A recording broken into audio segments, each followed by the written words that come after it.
بسم اللہ الرحمن الرحیم۔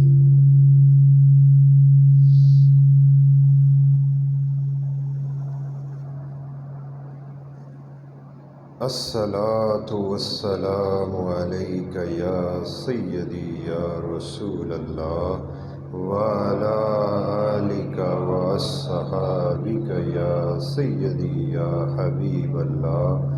الصلاۃ والسلام علیک یا سیدی یا رسول اللہ وعلی آلک واصحابک یا سیدی یا نبی اللہ۔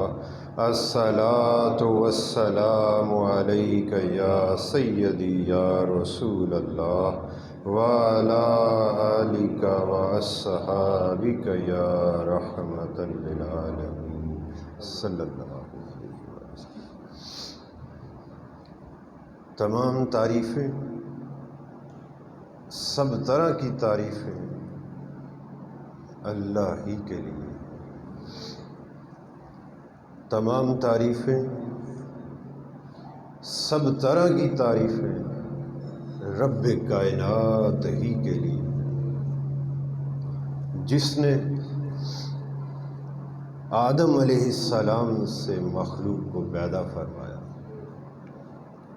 اور درود ہو، سلام ہو اس ذات عالی پر، اس ذات پاک پر جنہیں اللہ تبارک تعالیٰ نے سب سے پہلے پسندیدہ بنایا۔ وہ میرے آقا و مولا ہیں، وہ میرے مرشد پاک کے آقا اور مولا، وہ ہم تمام غلاموں کے آقا اور مولا، وہ اس کائنات کے مرکز اور خوبصورتی کے تخت پر جلوہ فرما، وہ اس کائنات کے مرکز اور خوبصورتی کے تخت پر جلوہ فرما، وہ تمام انبیاء علیہ السلام پر آخری مور، وہ اول بھی ہیں، وہ آخر بھی ہیں، آپ ظاہر بھی ہیں، باطن بھی۔ اے اللہ، وہ تیری ساری کائنات میں، ساری مخلوق میں، تیری خالقیت کے کل دائرے میں سب سے بہتر ہے۔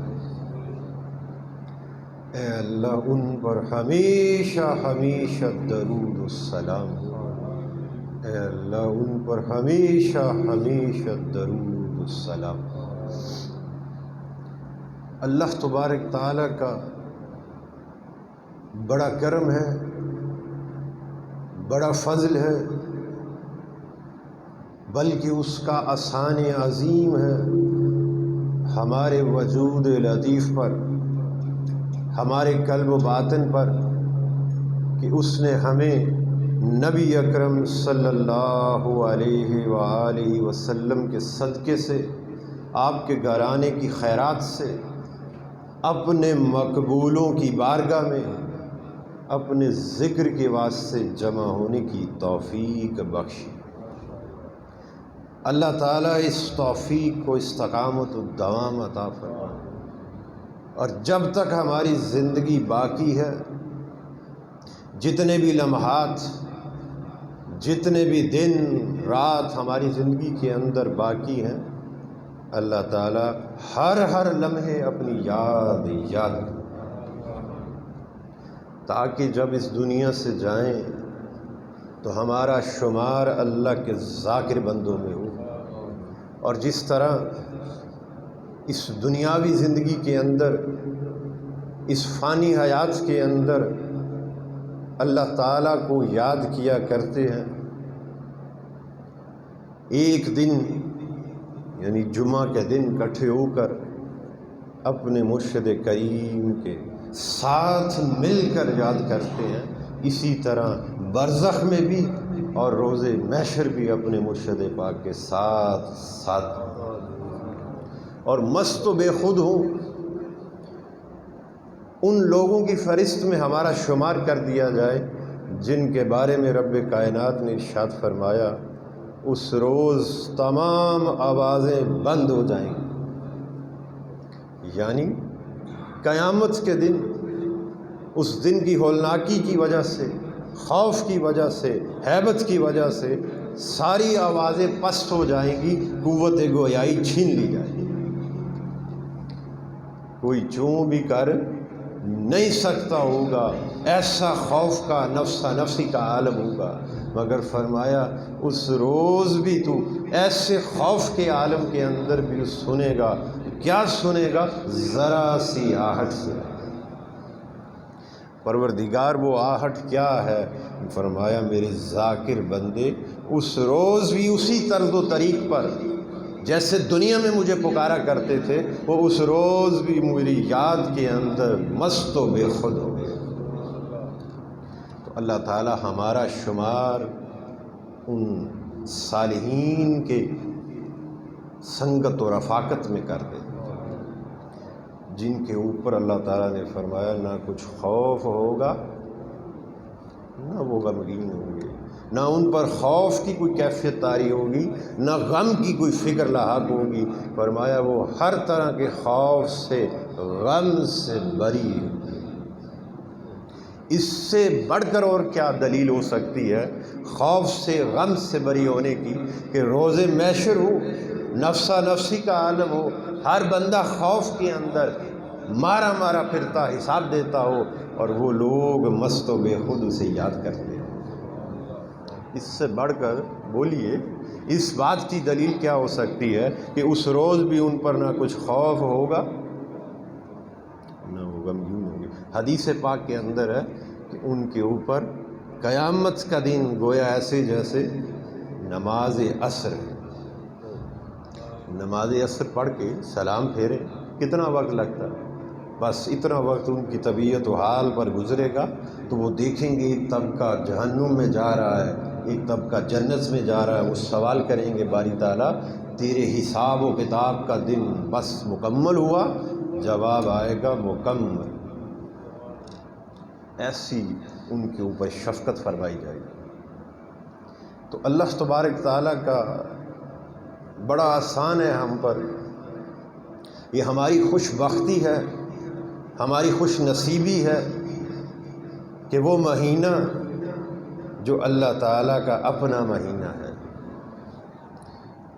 وہ مبارک مہینہ ہماری زندگی میں آ گیا، اور ہمیں توفیق اللہ تبارک تعالیٰ نے عطا فرما دی، اور قوت کے ساتھ ہم اس مہینے میں داخل ہو گئے، اس کی رحمت کے ساتھ، اس کے کرم کے ساتھ، اس کے فضل کے ساتھ اس مہینے کے اندر، اس ماہ مبارک کے اندر داخل فرما دیا۔ ہماری زندگیوں کے اندر وہ مہینہ پلٹ کر دوبارہ آ گیا، یہ ہماری خوش نصیبی ہے۔ تو قبل اس کے کہ آج کی گفتگو کا آغاز کیا جائے، جو میں نے محسوس کیا کہ ایک سوال ایسا ہے جو انسان کے قلب و باطن کے اندر، انسان کے شعور کے اندر پیدا ہو سکتا ہے، کیونکہ عقل ما شماد بھی تو ساتھ ہے نا، یہ کڑاڑ جو ہے، بولیے ہے کہ نہیں ساتھ؟ وہ ڈنگ مارتا رہتا ہے کہ نہیں؟ یاد رہے جب یہ عقل زائل ہو جاتی ہے تو پھر وہ عقل دائمی جنم لیتی ہے۔ اولیاء اللہ کی شان یہ ہے، یہ میں اپنے ایکسپیرینس کی بات بتا رہا ہوں جو میں نے از خود مشاہدہ کیا۔ ان کے پاس چلے جاؤ تو یہ آپ کی جو ظاہری عقل ہے، جسے ہم بڑا عقل مند اپنے آپ کو سمجھتے ہیں، یہ اسے زائل کر دیتے ہیں، اور جو ہی یہ دیا بجھتا ہے تو وہ چراغ نور حق روشن ہو جاتا ہے۔ یہ چہرے کی آنکھیں بند ہو جائیں تو دل کی آنکھ کھل جاتی ہے۔ تو یہ انسان کا جب تک ایسی کیفیت اسے نصیب نہ ہو تو خیالات، جسے الہام کی ایک قسم کہتے ہیں، کہ موضوع سے ہٹ جائیں گے اور بات طویل ہو جائے گی۔ میں اس سے قبل بھی یہ بات کر چکا کہ ہر نفس کے اندر الہام ہے، بات کو سمجھیں، ہر نفس کے اندر کیا ہے؟ الہام ہوتا ہے، بس فرق اتنا ہے مرتبے کا، درجے کا۔ ہم گویا وسواس کی کیفیت کے الہام تک پہنچے ہیں، یہ اولیاء اللہ انتہا کے مرتبے پر فائز ہیں، یعنی مقام سر پر فائز ہو جاتے ہیں۔ اور مقام سر وہ مقام لطیف ہے جہاں پھر شیطان کا بس نہیں چلتا اور نفس بھی اس وقت ملازمہ بن جاتا ہے۔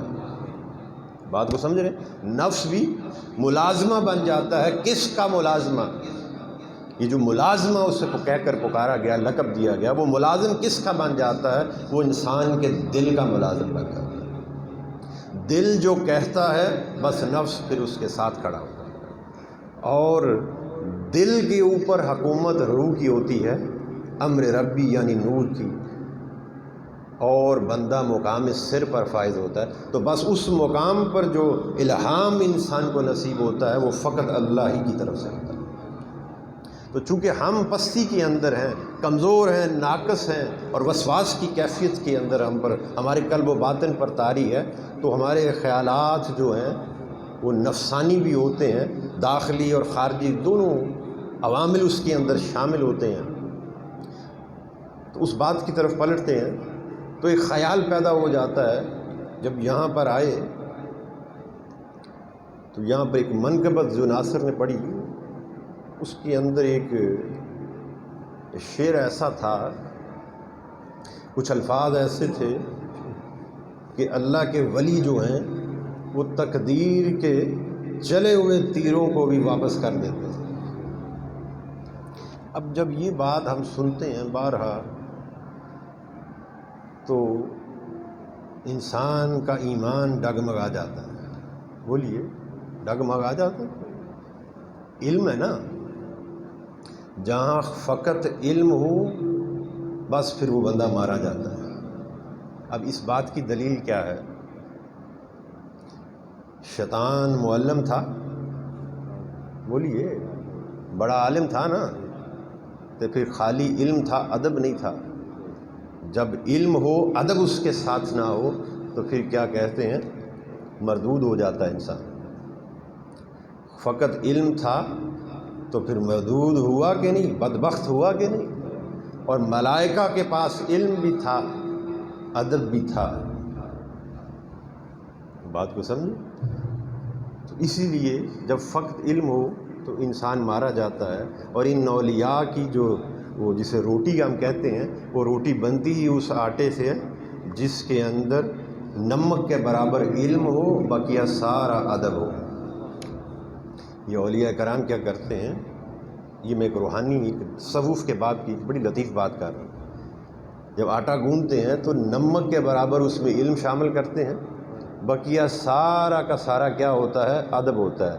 پھر اس کے اندر ان کی روٹی تیار ہوتی ہے، جسے کھا کر یہ اس کے انوار کا از خود مشاہدہ کرتے ہیں۔ یہ بہت گہری بات ہے۔ تو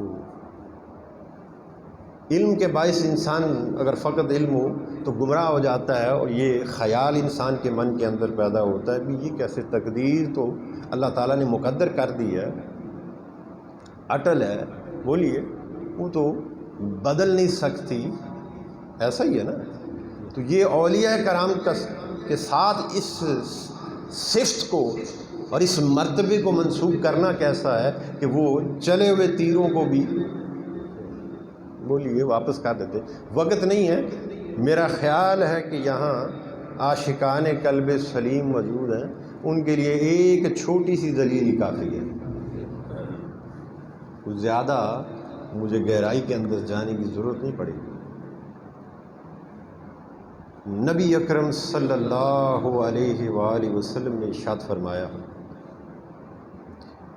کہ اللہ تبارک تعالیٰ ارشاد فرماتے ہیں، یہ حدیث پاک ہے، کہ اللہ جس بندے سے محبت کرتا ہے، جسے پسند فرما لیتا ہے، جسے اپنی دوستی کی فہرست میں شامل کر لیتا ہے، تو پھر اس سے محبت کا عالم یہ ہے، اسے اپنا محبوب بنا لیتا ہے۔ بولیے، اور محبت کا رشتہ جب محب اور محبوب کا رشتہ قائم ہو جاتا ہے تو پھر اس رشتے کے اندر کی وہ تعلقات کو ذرا اس جھلک کو دیکھو، وہ جھلک کیسی ہے۔ فرمایا کہ اللہ تعالیٰ کو ہوتا کچھ بھی نہیں. بات کو سمجھ، ہوتا کچھ نہیں. ہمارا حال کیا ہے بندے کا؟ معبود اور عبد میں فرق کیا ہے کہ ہم جب کسی چیز کا ارادہ کرتے ہیں، خواہ کہیں جانے کا ارادہ ہو، کسی کام کا ارادہ ہو، تردد کا شکار ہو جاتے ہیں. اور بولیے، بات کو سمجھ رہے کہ نہیں؟ ہو جاتے ہیں کہ نہیں؟ رات کو ارادہ کیا کہ صبح کو ہم فلاں جگہ جائیں گے، جب صبح ہوتی ہے تو پھر ہم سوچتے ہیں کہ جائیں یا نہ جائیں، آج جائیں یا کل چلے جائیں. ایسا ہوتا؟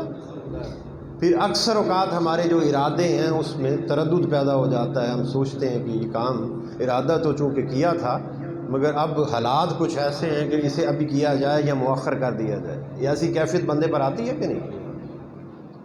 فرمایا ہے میرے حبیب صلی اللہ علیہ وآلہ وسلم، یہ جو کیفیت ہے یہ بندوں پر آتی ہے، مجھ پر نہیں آتی.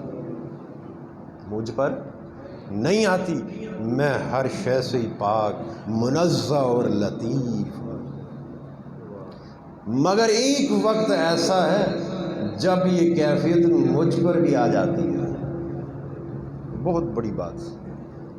فرمایا ایسی کیفیت مجھ پر نہیں آیا کرتی، مگر ایک وقت ایسا ہے یہ کیفیت مجھ پر بھی آ جاتی ہے. باری تعالیٰ تو ہر شے سے ہی پاک ہے، یہ کیفیت تجھ پر کب آ جاتی ہے؟ فرمایا وہ میرا محبوب بندہ جس سے میں محبت کرتا ہوں اور جو مجھ سے محبت کرتا ہے، جب اس کے موت کا وقت قریب ہو. اللہ کے محبوب بندے کا، اللہ کے ذاکر بندے کا، اللہ کے نیکوکار بندے کا، برگزیدہ ہستی کا جب موت کا وقت قریب ہوتا ہے تو پھر فرمایا کہ اس وقت وہ بندہ موت کسی وجہ سے نہیں چاہ رہا ہوتا اپنے حق میں، مگر میں نے فیصلہ صادر فرما دیا ہوتا ہے اس کی موت کا. بات کو سمجھ؟ بس اس وقت یہ کیفیت آ جاتی ہے کہ میرا بندہ ابھی موت نہیں چاہ رہا اور میں اسے موت دینا چاہ رہا ہوں. اب میں کیا کروں، موت دوں یا نہ دوں؟ 70 ماؤں سے زیادہ پیار کرتا ہے.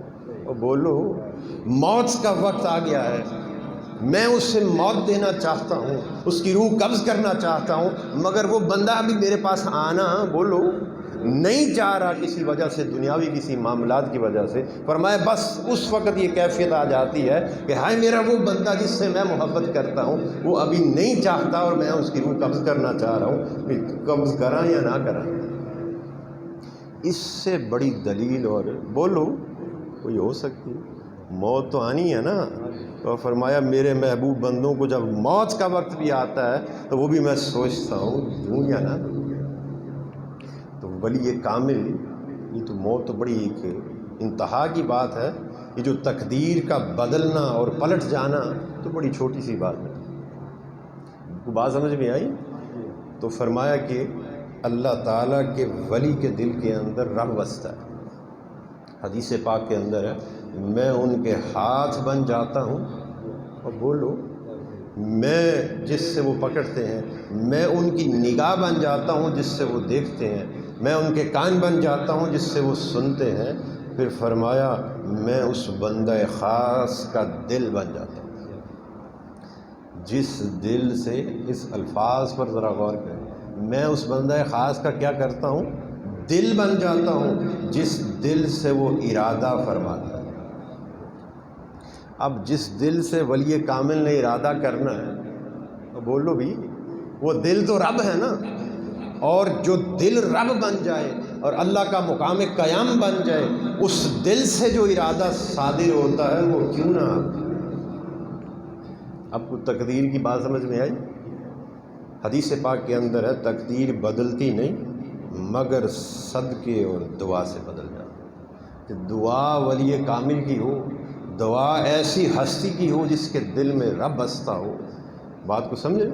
جو مقام قلب اس کا اللہ تعالیٰ کا مقام قیام بن چکا ہو، وہ بندہ جب دعا کرتا ہے تو پھر تقدیر بھی رب بدل دیتا ہے.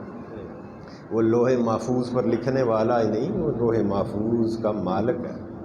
وہ جس لکھے کو چاہتا ہے مٹا دیتا ہے اور جو نہ لکھا ہو اسے بولیے لکھ دیتا ہے۔ تو یہ ایک محبت کا ایک تعلق ہے اللہ والوں کے ساتھ، اور ساری کھیڑ ہی ادب اور محبت کی ہے۔ جسے محبت نصیب ہو گئی، جسے ادب نصیب ہو گیا، وہ پا جاتا ہے۔ اب اسی کے ضمن کے اندر ایک بات کرتا ہوا آگے بڑھوں۔ ہمارے سلسلے کے دادا مرشد حضرت باقی باللہ رحمۃ اللہ علیہ، کیونکہ ادب کا ایک باب کھل گیا تو یہ بات چاہتا ہے کہ کرتے ہوئے آگے بڑھیں۔ آپ کے پاس آپ کے کو بڑے عزیز مہمان آ گئے۔ آپ کا ایک نان بھائی تھا لانگری، بے وقت آ گئے رات کو، تو آپ نے حکم دیا کہ ان کے لیے کوئی ان کی تواضع کی جائے۔ اس نان بھائی نے اس دور میں اس بے وقت فٹافٹ جلدی سے لنگر تیار کیا، اور تیار کرنے کے بعد مہمانوں کو پیش کر دیا۔ جب مہمانوں کو پیش کیا تو وہ بڑے خوش ہوئے کہ اتنے بے وقت اور مختصر سے وقت کے اندر اتنا اعلیٰ کھانا پیش کر دیا۔ جب وہ خوش ہوئے تو ان کی خوشی، کیونکہ بڑے عزیز تھے آپ کے، خوشی کو محسوس کر کے آپ بھی خوش ہو گئے، اور اس نان بھائی سے کہنے لگے مانگ کیا مانگتا ہے، آج ہم تجھ سے راضی ہیں۔ اب اس نے آگے سے مانگا کیا، تو کہنے لگا حضور اگر دینا ہی ہے تو پھر مجھے بھی باقی باللہ بنا دیں۔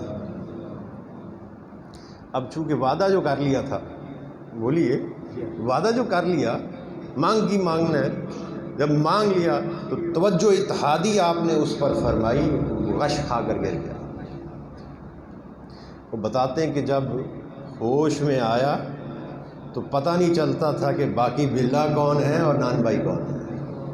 چال ڈھال شکل و صورت ہو بہو باقی باللہ تھا، بس فرق اتنا تھا، ادھر ضبط تھا ادھر ضبط نہیں تھا۔ بات کو سمجھے؟ انوارات الہی کا ضبط تھا اور رحمت الہی کا ضبط تھا، ایک طویل مدت کے ساتھ، گریہ وزاری کے ساتھ، آہ و بقا کے ساتھ، مجاہدے کے ساتھ اللہ تعالیٰ نے مقام عطا فرمایا تھا، تو ضبط تھا۔ وہاں ایک چھلانگ میں باقی باللہ بنا تو ضبط نہ تھا، بنا تو دیا نا۔ یہ اللہ کے ولی کی نگاہ کی تاثیر ہے۔ بن گئے تو کہتے ہیں کہ جب چلتا تو وہ ضبط چونکہ نہیں تھا، برداشت کی طاقت نہیں تھی، تو تھوڑا سا 2 قدم چلتا گر پڑتا، تیسرے دن وصال کر گیا۔ یہ اللہ تعالیٰ کے ولی کے ساتھ اگر محبت اخلاص والی ہو، ادب والا ایک رشتہ قائم ہو، تو انسان ایک پل کے اندر باقی باللہ بھی بن جاتا ہے۔ بات سمجھ آئی کہ نہیں؟ ان جتنی عبادات تو نہیں نہ کی، بولو، ان جتنی عبادت و ریاضت بھی نہیں کی، ان جتنی محنت اور مجاہدہ بھی نہیں کیا، تگ و دو بھی نہیں کی، بس نگاہ اللہ کے ولی کی پڑی۔ تو اب یہ نگاہ کیا ہے؟ حضرت خواجہ بایزید بستامی رضی اللہ تعالیٰ عنہ فرماتے ہیں کہ آپ کی کچہری کے اندر جب افراد بیٹھتے آپ کے حلقے کے اندر، تو دیکھا کہ ایک کتا بھی آپ کی بارگاہ میں اس سے تھوڑا سا فاصلے پر آ کر بیٹھ جاتا ہے۔ یہ اس کا معمول تھا، جب بھی آپ خطاب فرماتے یا اپنا کوئی معاملہ کرتے تو آپ کے حلقے کے اندر ایک کتا بھی آتا، جب اسے پتہ چلتا تو آ کر بس ادب سے بیٹھ جاتا۔ ایک دن آپ کی توجہ پڑی، وہ جو توجہ اتحادی کی بات میں نے کی، وہ ایک توجہ پڑی، تو اس توجہ میں جب دیکھا آپ نے کہ یہ کتا کیا روز آ جاتا ہے، اس سوچ سے یہ توجہ پڑی کہ یہ ہر روز ہی آ جاتا ہے، آ کے بیٹھ جاتا ہے۔ فرمایا کہ جب ایسے بس توجہ اس کی طرف کی اور ہٹا لی، تو وہ فرماتے ہیں کہ آپ کے حلقے کے اندر آپ کی سنگت و رفاقت میں بیٹھنے والے وہ بیان کرتے ہیں کہ بس وہ دن تھا کہ ہم نے دیکھا وہ کتا جہاں جہاں جاتا 40-50 کتے اس کے ساتھ ساتھ جاتے، جہاں وہ بیٹھتا وہ ساتھ بیٹھ جاتے، جہاں وہ جاتا اس کے ساتھ ایک کتوں کا گروہ بن گیا۔ اور اللہ کے ولی کی نگاہ اگر کتے پر پڑ جائے، جو نیرا نجس ہے نا، بولو، اس پر پڑ جائے تو اسے ایسی کیفیت مل جاتی ہے، تو آپ تو کلمہ گو ہیں۔ آپ تو حضور کے امتی ہیں، آپ پر درود و سلام پڑھنے والے ہیں، حضور سے محبت کرنے والے ہیں، آپ پر اگر وہ دودھ کہہ دیں نا کڑ کڑ کے لال ہویا پیا ہے، بس توجہ پہنی ہے تو جم جانا ہے، تو پھر اللہ کے ولی کی نگاہ اس کی بارگاہ میں جب آؤ تو وہ نگاہ مانگا کرو جس سے آپ کا نصیب بدل جائے، اور نصیب ایسا نہ بدلے کہ آپ کو کہ آپ کے پاس دولت کے انبار لگ جائیں اور راحت و سکون اس فانی کائنات کا اکٹھا ہو جائے، یہ نہ مانگا کرو کہ نگاہ ایسی پڑے کہ جیسے یہ باقی باللہ ہیں ویسے ہم بھی بن جائیں۔ اللہ تعالی ہمیں بھی اس توفیق سے نواز دے، اس فیض سے نواز دے، اس کرم سے نواز دے جو اللہ تعالیٰ نے ان پر نازل فرمایا۔ اللہ تعالی ہمیں بھی ان عبادات و تسبیحات کا کرنا ہمارے نصیب میں لکھ دے جو اللہ تعالیٰ نے انہیں عطا کیا، اور اس سے بڑھ کر یہ مانگا کرو کہ پروردگار عالم یہ تیرے انعام یافتہ بندے ہیں جن سے تو راضی ہوا، ان کے وسیلے سے ہم سے بھی راضی ہو، ہماری آخرت کو بہتر کر دے، ہمارے اخروی معاملات کو بہتر کر دے۔ جب بھی کسی اللہ کے ولی کی بارگاہ میں جاؤ یہ مانگا کرو، دنیا تو مل ہی جاتی ہے، یاد رہے یہ دنیا جو ہے یہ اللہ کے ولی کے در کی دھول اور مٹی ہے۔ جب کسی جگہ پر در و دیوار پر دھول مٹی ہو تو آپ چلتے ہیں تو آپ کے قدموں کو بھی لگ جاتی ہے، کہیں بیٹھیں گے کپڑوں کو بھی لگے گی، ہاتھ رکھیں گے ہاتھ کو بھی لگے گی۔ تو فرمایا کہ یہ دنیا اولیاء کے در کی دھول ہے، جب آپ ان کے در پر چل کر آ گئے ہو تو وہ تو تجھے ملنی ہی ملنی ہے، وہ تو تیری ان کے وسیلے سے بہتر ہونی ہی ہونی ہے۔ تو اب تو مانگنا چاہتا ہے تو آخرت مانگ، اپنے اخروی معاملات کی بہتری مانگ۔ پلٹتے ہیں اپنی آج کی اس موضوع کی طرف، مختصر سا وقت کے مطابق۔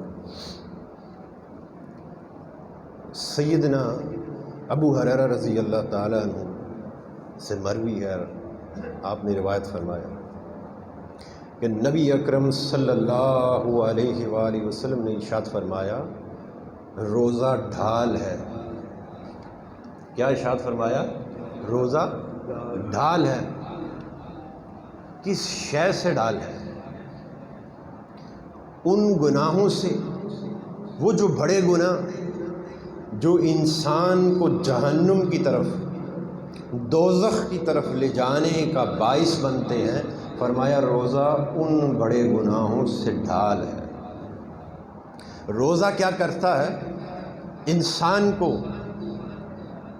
اپنی آغوش حفاظت میں لے لیتا ہے، ان گناہوں سے بچا لیتا ہے، ان خطاؤں سے بچا لیتا ہے جو جہنم میں جانے کا باعث بنتے ہیں۔ اور پھر آپ نے فرمایا کہ نبی اکرم صلی اللہ علیہ وآلہ وسلم نے ارشاد فرمایا کہ جب ماہ رمضان آتا ہے تو اللہ تبارک تعالیٰ 3 فیصلے صادر فرماتا ہے، 3 حکم صادر فرماتا ہے۔ نمبر 1، جنت اور آسمان کے دروازے کھول دیے جاتے ہیں۔ جنت کے دروازے، حکم کیا صادر فرماتا ہے؟ جنت کے دروازے کھول دیے جائیں، آسمانوں کے دروازے کھول دیے جائیں۔ اور دوسرا حکم کیا صادر فرماتا ہے؟ جہنم کے دروازے بند کر دیے جائیں۔ اور تیسرا حکم صادر فرماتا ہے کہ شیاطین کو جکڑ دیا جائے۔ اب وہ جو پہلا حکم صادر فرمایا اس کی تھوڑی سی تفصیل کے اندر جاتے ہیں اور اس کی گہرائی میں اتریں۔ پہلا حکم کیا صادر فرمایا؟ جب ماہ رمضان آتا ہے، رمضان کا مہینہ آ جاتا ہے تو پھر جنت کے دروازے بولو کھول دیے جاتے ہیں، اور آسمان کے دروازے بھی۔ اس سے مراد آسمان کے دروازے کھولنے سے مراد کیا ہے؟ فرمایا وہ دروازے جو میری قربت کے ہیں، میری رحمت کے ہیں، کرم کے ہیں، فضل کے ہیں، اور میری شوق لقاء میں بھڑکنے والے لوگوں کے لیے میری وادی قربت کے دروازے جو ان کے قلب پر ہیں۔ میں اس ماہ مبارک کے اندر اپنی رحمت کا دروازہ کھول دیتا ہوں، اپنی برکت کا دروازہ کھول دیتا ہوں، اپنی قربت میں آنے والا دروازہ بھی کھول دیتا ہوں، اپنے بندوں پر اتنا کرم فرماتا ہوں کہ جنت کے دروازے بھی کھول دیتا ہوں اور اپنی قربت و ماہیت میں آنے والے دروازے بھی کھول دیتا ہوں کہ جو بھی میرے پاس آنا چاہے، میری قربت و ماہیت کے اندر آنا چاہے، میرے حسن و جمال کا دیدار از خود دیدار کرنا چاہے، میں نے اپنے بندوں پر اتنا احسان فرمایا کہ اس مہینے وہ رستے، وہ دروازے کھول دیے، وہ رستے آسان کر دیے ہیں، بس جو چاہے مجھ تک آنا آ جائے۔ بات کو سمجھے؟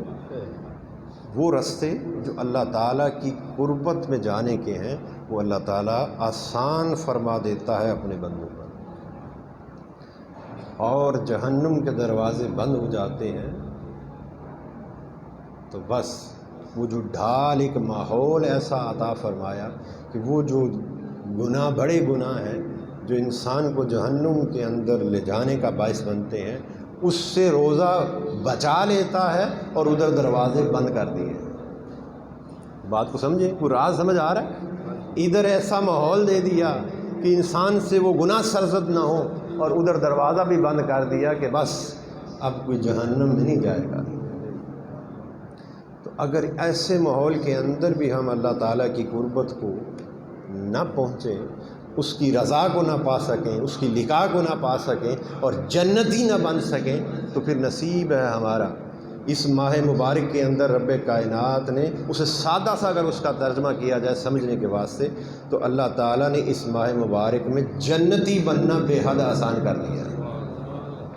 جنت کا دروازہ کھولنے سے اس کا سادہ سا ترجمہ یہ ہے، مراد یہ ہے کہ جنتی بننا بے حد آسان ہے، بس جدھر بھی جی چاہتا ہے جنتی بن جائے۔ تو شیاطین کو جکڑنے سے مراد کیا ہے، اسے سمجھنے کے لیے سب سے پہلے دیکھیے کہ انسان گمراہ کیسے ہوتا ہے۔ انسان گمراہ کیسے ہوتا ہے اور اس کے وجود کے اندر بدی کا عنصر پیدا کیسے ہوتا ہے؟ دو عوامل سے، ایک عوامل داخلی ہے، ایک خارجی ہے۔ خارجی عوامل کیا ہے؟ خارجی عامل کیا ہے؟ وہ یہ ہے، شیطان جو انسان کو ڈنگ مارتا ہے کہ نہیں، بولیے، اور داخلی جو ہے وہ نفس ہے۔ فرمایا میں اپنے بندوں پر اس ماہ مبارک کے اندر اتنا کرم فرماتا ہوں کہ وہ جو جنت کے دروازے بھی کھول دیے، اپنی قربت کے دروازے بھی کھول دیے، اپنی سنگت و ماہیت کے دروازے، اپنی رحمت کے دروازے، اپنے فضل کے دروازے، یہ سارے دروازے اپنے بندوں پر کھول دیے، جہنم کے دروازے بند کر دیے، اور وہ عوامل جو انسان کو گمراہ کرتا ہے، داخلی نہیں خارجی، اسے میں کیا کرتا ہوں، جکڑ دیتا ہوں، ان سے بچا لیتا ہوں اپنے بندوں۔ جنتی بننا آسان ہوا؟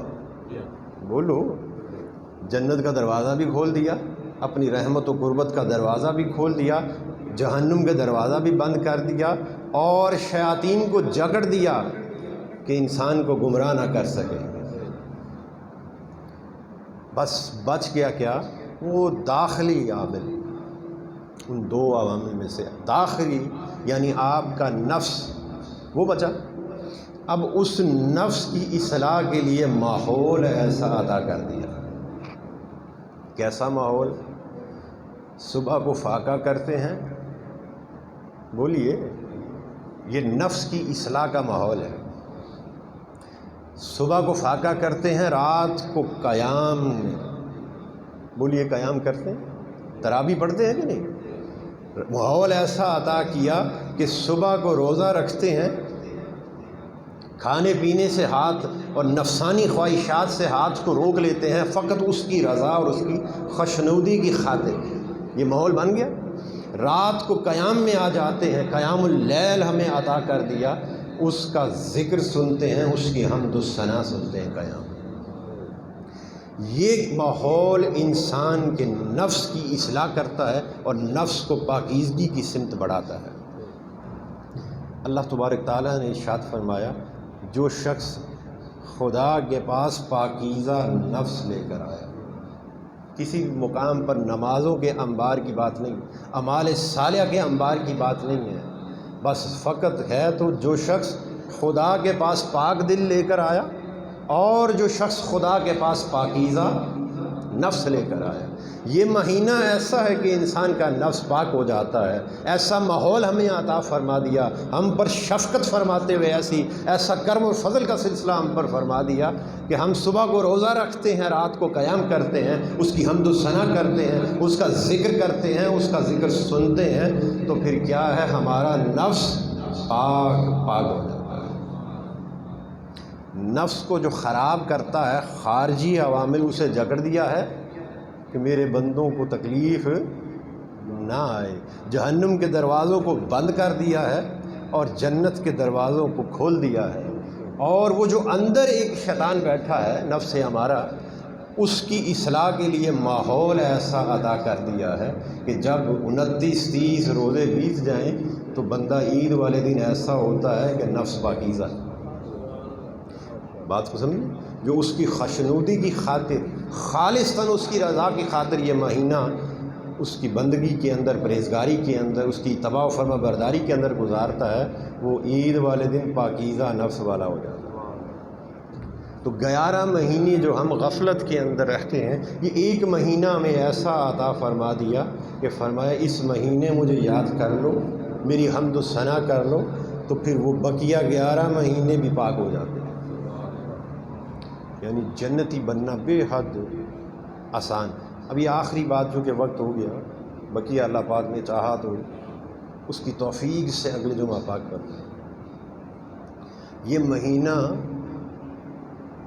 در حقیقت اللہ تبارک تعالیٰ نے ارشاد فرمایا، کہہ دو کہ ہم اللہ کے رنگ میں رنگے ہیں۔ کیا ارشاد فرمایا؟ کہہ دو کہ ہم اللہ کے رنگ میں رنگے ہیں۔ اللہ کے رنگ سے بڑھ کر کس کا رنگ ہے؟ اللہ کے رنگ سے بڑھ کر کس کا رنگ ہے؟ اللہ سے بہتر کون سا رنگ ساز ہے؟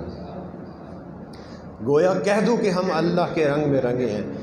اب اس کا راز اس آیہ کریمہ کا سمجھ لیں، یہ وہ مہینہ ہے جو اللہ کا مہینہ ہے، اور حقیقت یہ ہے کہ یہی وہ مہینہ ہے اللہ کے رنگ چڑھنے کا مہینہ۔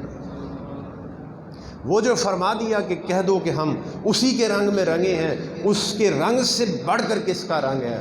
بس یہ وہ مہینہ ہے جس مہینے اس کا رنگ چڑھ جاتا ہے۔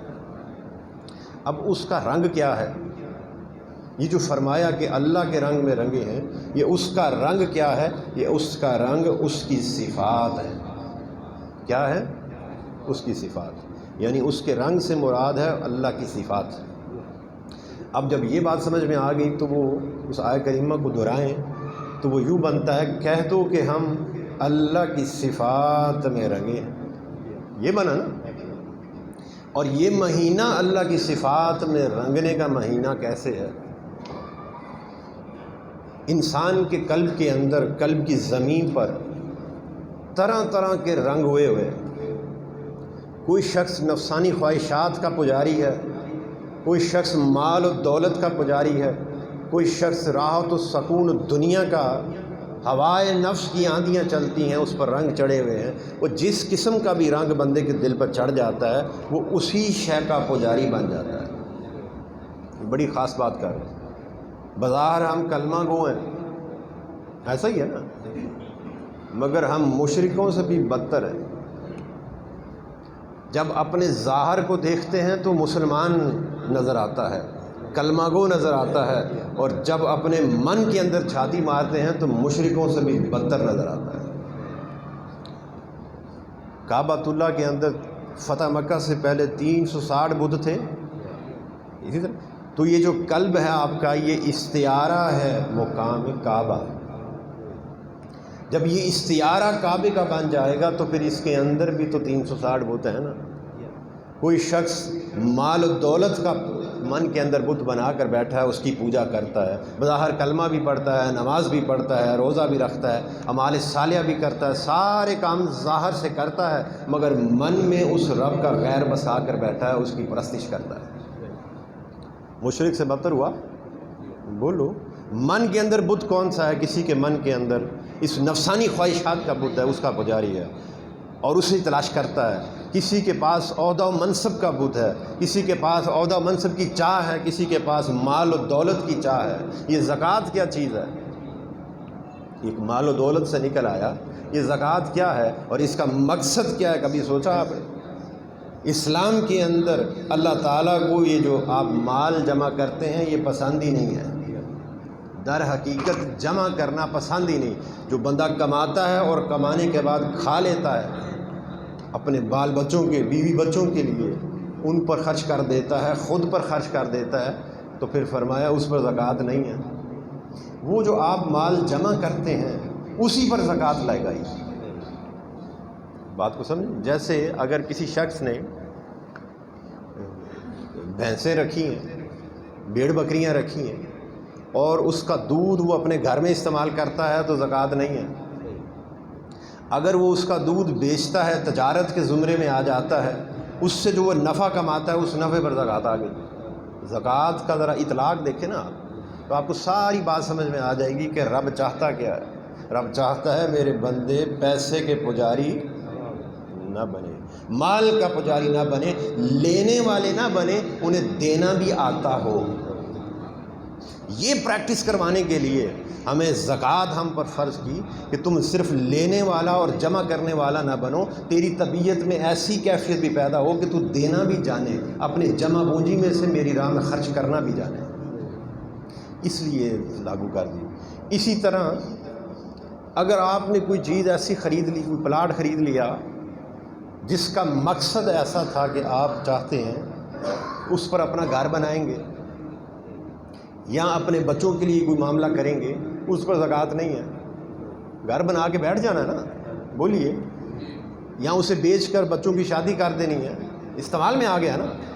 اور اگر آپ اس نیت سے لیتے ہیں کہ میں اسے بیچوں گا تجارت کی غرض سے، جب یہ مہنگا ہو جائے گا، بولیے، جیسے ہی اس سوچ کا، اس نیت کا اطلاق اسی پلاٹ پر آیا تو اسی وقت زکوٰۃ فرض ہو گئی۔ بات کو سمجھ رہے ہیں؟ تو وہ جو مال آپ جمع کرتے ہیں اس مال سے بے رغبتی پیدا کرنا اور اللہ تعالیٰ کی محبت کو دل میں ڈالنا، یہ زکوٰۃ کا ایک ذریعہ ہے کہ انسان کے اندر ایسی کیفیت پیدا ہو جائے کہ وہ اسے، تو یہ جو رنگ، باتوں میں سے ایک بات نکل آئی تو اسے مختصر سا کر لیا، تو وہ جو رنگ انسان کے من کے اندر چڑھے ہوتے ہیں 11 مہینے، کوئی پیسوں کا پجاری ہے، کوئی عہدہ منصب کا پجاری ہے اور کوئی دنیا کے راحت و سکون کا پجاری ہے، طرح طرح کے بت ہمارے اندر سجے ہوئے ہیں، جسے ہم نماز بھی اگر پڑھتے ہیں اس کے خاطر اور اس کے بعد دعا اس بت کی کر لیتے ہیں۔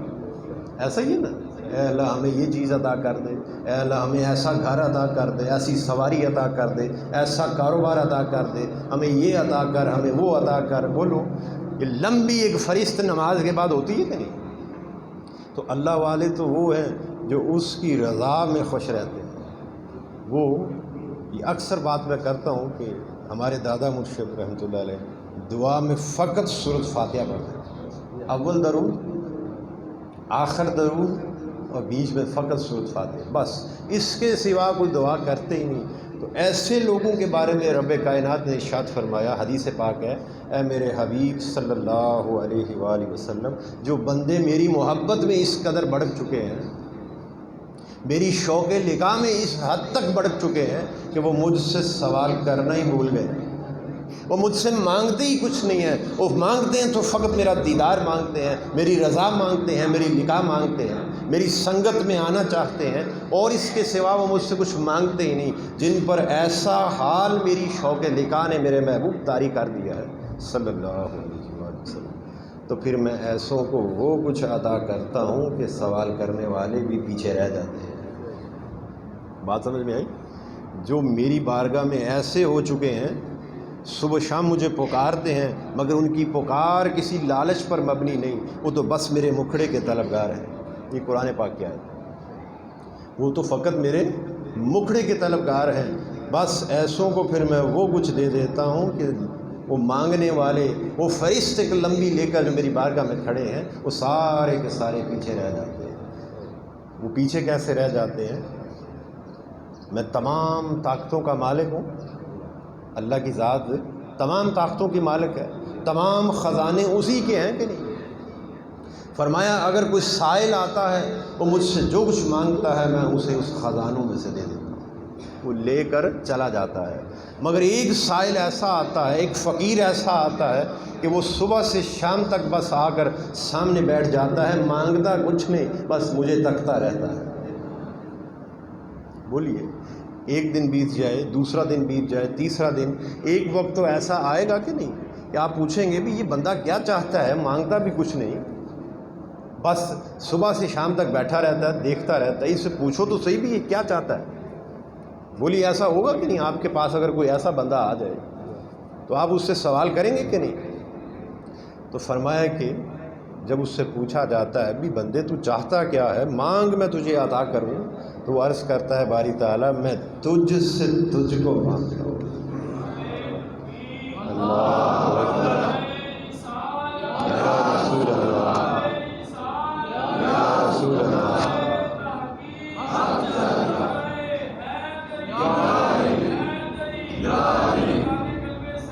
انشاءاللہ جاری رہے گا، انشاءاللہ جاری رہے گا، انشاءاللہ جاری رہے گا یا رسول اللہ. تو پھر جب وہ یہ کہے گا باری تعالیٰ میں فقط تجھی کو چاہتا ہوں، تیری شوق لقاء میرے اندر بڑک اٹھی ہے، وہ چنگاری سلگتے سلگتے اب پامڑ مچ چکا ہے، بس ہن تیرا ہی مکھڑا چاہتا ہوں. تو فرمایا پھر ایسوں کو میں وہ کچھ دیتا ہوں کہ مانگنے والے بھی، یہ حدیث پاک کے الفاظ ہیں، پیچھے رہ جاتے ہیں. وہ پیچھے کیسے رہ جاتے ہیں؟ تمام طاقتوں کا میں مالک ہوں، تمام خزانوں کا میں مالک ہوں، میں جسے چاہوں براہ راست عطا کر دوں، جسے چاہوں کوئی نائب مقرر کر دوں. مالک ہے نا. تو فرمایا کہ پھر میں کیا کرتا ہوں، ایسا بندہ جب پا لیتا ہوں، ایسا اس کا دل کا حال جب پا لیتا ہوں. ایک بندے کی یہ بڑی خاص بات ہے، 70 مرتبہ دن میں رب کائنات بندے کے دل پر توجہ فرماتا ہے. فرمایا جس بندے کے دل کو میں ایسا پالوں کہ اپنے سوا ادھر کچھ اور نہ ہو، کہہ دوں کہ ہم اللہ کے رنگ میں رنگے ہیں، بس اس کے دل میں میرا ہی رنگ ہو اور کسی کا رنگ نہ ہو. جس کے دل کا حال ایسا پالوں تو پھر میں اس خزانے کی چابی اسے دے دیتا ہوں. لے جنوں چاہ جتنا مرضی جسے چاہ بانٹتا چلا جا، خزانہ تو میرا ہی ہے نا، میں اسے نائب بنا دیتا ہوں. پھر وہ اس کوٹھے پر بیٹھ جاتا ہے اور صبح و شام میرے حسن و جمال کا مشاہدہ کرتا ہے اور آنے والے سائلوں کو بھر بھر کے دیتا ہے. بڑی گہری بات ہے، اپنی اپنی علم کے مطابق اس پر غور کر لینا، بہت کچھ نصیب ہوگا آپ کو. تو فرمایا کہ انسان کی قلب کی زمین پر یہ رنگ چڑھ جاتے ہیں، 11 مہینے یہ رنگ چڑھتے ہیں. یہ مہینہ میرے رنگ چڑھنے کا مہینہ ہے. اس مہینے تمہیں جو ماحول عطا کیا ہے وہ ماحول کیا کرتا ہے، اگر کسی رنگ ساز کے پاس چلے جائیں، کسی چیز کو رنگ کروانا ہو تو وہ جوں کا توں لے کے تو رنگ نہیں نہ کرتا، پہلے اسے صاف کرے گا، زنگ صاف کرے گا، اس کی صفائی کرے گا، پرانے جتنے بھی رنگ اس پر چڑھے ہیں وہ سارے اتارے گا کہ نہیں. جب اسے تسلی سے صاف کر لے گا پھر وہ اس پر اپنا رنگ چڑھاتا ہے. ایسا ہی ہے. تو فرمایا کہ تیرے 11 مہینے تو جن چیزوں کی پرستش میں لگا رہا، پوجا کرتا رہا، پجاری بنا رہا، وہ طرح طرح کے جو رنگ تجھ پر چڑھے ہیں اس آیہ کریمہ کی طرف دھیان کریں. اللہ کے رنگ سے بہتر کس کا رنگ ہے؟ اللہ سے بہتر کون سا رنگ ساز ہے؟ تو طرح طرح کے رنگ سازوں کے پاس جانے والے، 11 مہینے طرح طرح کے رنگ کروانے والے، یہ مہینہ میرے رنگ چڑھنے کا ہے. اب میرے پاس آ جا، مجھ سے بہتر کس کا رنگ ہے؟ میری بارگاہ کے اندر حاضر ہو جا، مجھے راضی کر لے، میری خشنودی کو راضی پا لے، میری رضا کو پا لے کہ میں نے اس مہینے میں جنتی بننا، اپنی رضا کا حامل بننا بڑا آسان کر دیا. تو پھر ہمیں ماحول ایسا عطا کیا کہ رات کو قیام میں ہوتے ہیں، دن کو روزہ رکھتے ہیں. وہ ماحول اس دل کی، اس نفس کی صفائی کر دیتا ہے، بقیہ سارے رنگ اس میں سے اتار دیتا ہے. بولیے اتار دیتا ہے. ایک روزہ گزرا، دوسرا، تیسرا، چوتھا، صفائی ہوتی چلی گئی. ایک مقام خاص ایسا آتا ہے اب وہ مقام خاص کیا ہے، وہ تاک رات ہے. میں بڑی گہری بات وہ اج کہندے نا اس سائیاں دے نال کنیکشن بنیا دا، وہ بڑی خاص بات میں بتا رہا ہوں. ایک روزہ گزرا، اس کی رضا کی خاطر اخلاص کے ساتھ اس کی خوشنودی کی خاطر گزارا، رات کو تراویح پڑھی، رات کا قیام ربط قائم کیا. اس کے بعد دوسرا تیسرا وہ صفائی ہوتی چلی گئی، زنگ نکلتا چلا گیا. دل صاف جب ہو جاتا ہے تو پھر ایک دن ایسا آتا ہے کہ پھر اس کا رنگ چڑھ جاتا ہے. جب وہ دیکھتا ہے کہ دل صاف ہو گیا ہے، اس دل میں میرے سوا کسی کا رنگ باقی نہیں رہا، خالی ہوا پڑا ہے، تو پھر فرمایا اسی لمحے میرا رنگ اس پر چڑھ جاتا ہے. جب چڑھ جاتا ہے تو پھر اب وہ رنگ سے مراد میں نے بتایا تھا کہ اللہ تعالیٰ کی صفات ہیں. اب وہ صفات کیا ہے؟ یہ آخری بات. اللہ تعالیٰ کی ذات کھاتی اور پیتی، وہ کھانے اور پینے سے پاک ہے، بولے نا، یہ اس کی صفت ہوئی. وہ نہیں کھاتا نہیں پیتا، اس کی صفات ہے کہ نہیں؟ آپ صبح سے شام تک کیا کرتے ہیں؟ کیا پریکٹس، کیا مول دیا آپ کو؟ کھانے پینے سے روک دیا نا. صبح سے شام تک آپ فاقہ کشی کرتے ہیں، کس لیے کرتے ہیں؟ اس کی رضا کی خاطر، اس کی خوشنودی کی خاطر اپنے آپ کو نفسانی خواہشات سے، نفسانی ضروریات سے، بشری ضروریات سے روک لیتے ہیں کہ نہیں؟ تو یہ نہ کھانا نہ پینا اس کی صفت ہوئی، اس کا رنگ ہوا کہ نہیں؟ بولو. جب آپ صبح سے شام تک، کیونکہ بندہ کمزور ہے نا، ہمیشہ کے لیے نہ کھانا نہ پینا تو نہیں نہ ہو سکتا.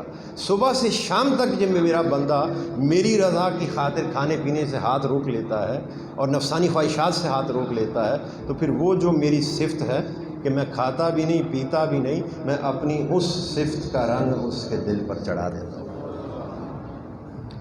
پھر رات کو اب دیکھ لیں، رات آ جاتی ہے، رات کو آپ جاگتے ہیں، رات کا ربط قائم کرتے ہیں، قیام اللیل آپ اپنے اوپر طاری کرتے ہیں.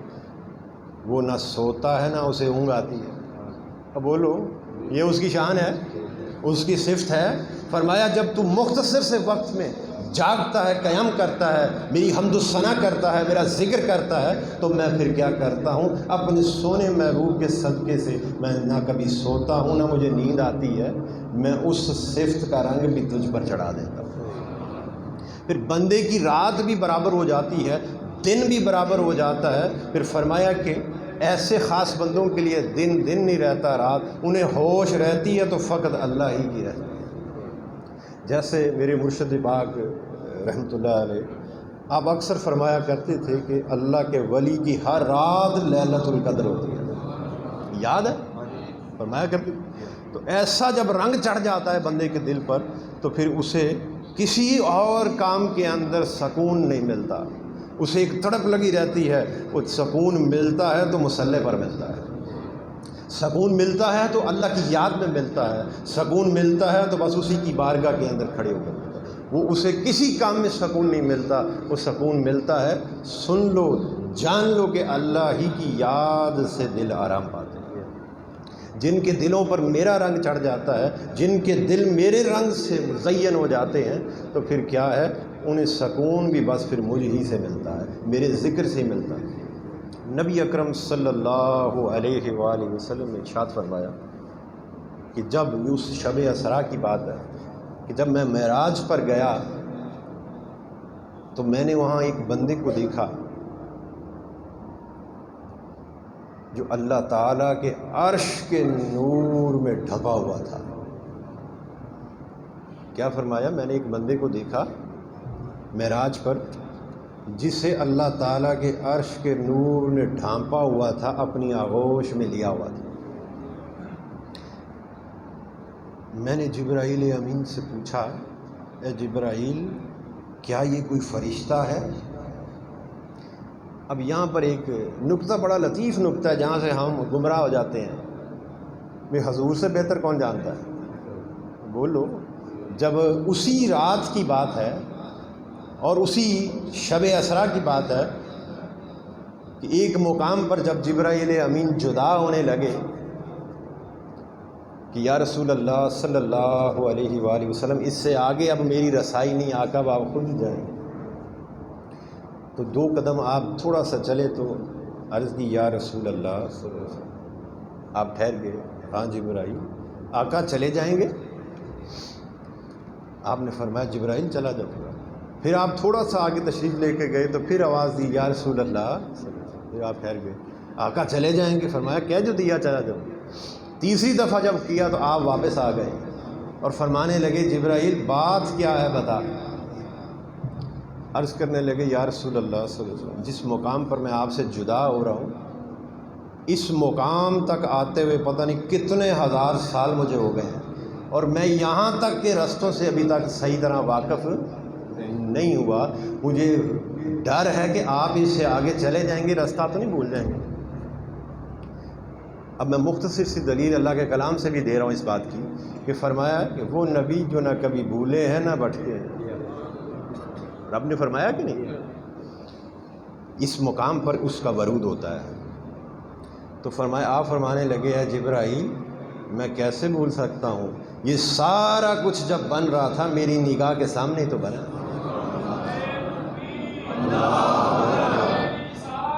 یا رسول اللہ، یا رسول اللہ، یا